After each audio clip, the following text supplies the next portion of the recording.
Welcome back to Sportsbook Review Videos. The bulk of the NBA free agency period has passed us by, and there have been some major moves and movement in not only in players, but in line movement for the future odds to win the NBA championship. And as you can imagine, with the Golden State Warriors landing the biggest prize in free agency, Kevin Durant, their odds went from plus 250 just a little over a week ago down to minus 120, all the way past even money.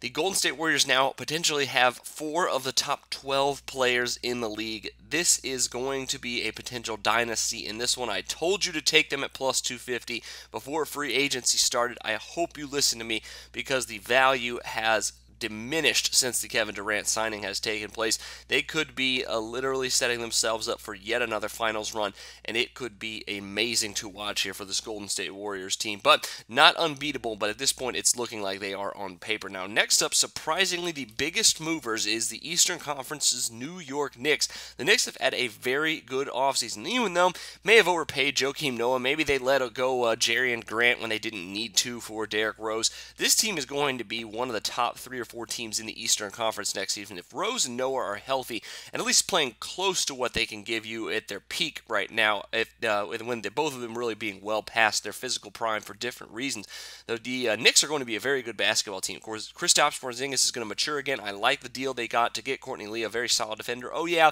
and they still have Carmelo Anthony. They go from 150 to 1 to 35 to 1 to win the championship basically overnight here during free agency. Phil Jackson has come along and made this a competent franchise, and I really like the direction they're heading in. Could be dangerous here next season for New York, but I'm a little worried that they are just slightly overvalued because a team like the Indiana Pacers is up next. They went from 80 to 1 to 66 to 1. Not quite a huge jump, but if you take a look at it, the Pacers are 20 to 1 to win the Eastern Conference. They have about 5 or 6 teams ahead of them, and they might be the second best team in the Eastern Conference next season outside of the Cleveland Cavaliers. They brought in Jeff Teague for George Hill, a trade that I didn't even know was possible during the offseason, but apparently it is. Indiana got better that way. They followed that up by promptly trading the 20th overall pick for Thaddeus Young, yet another outstanding move to bring in a stretch for a guy that can really play. Oh yeah, and they added Al Jefferson in free agency to go along with Miles Turner. They already have, of course, still Paul George and Monte Ellis. This team is going to be very, very good, very, very deep.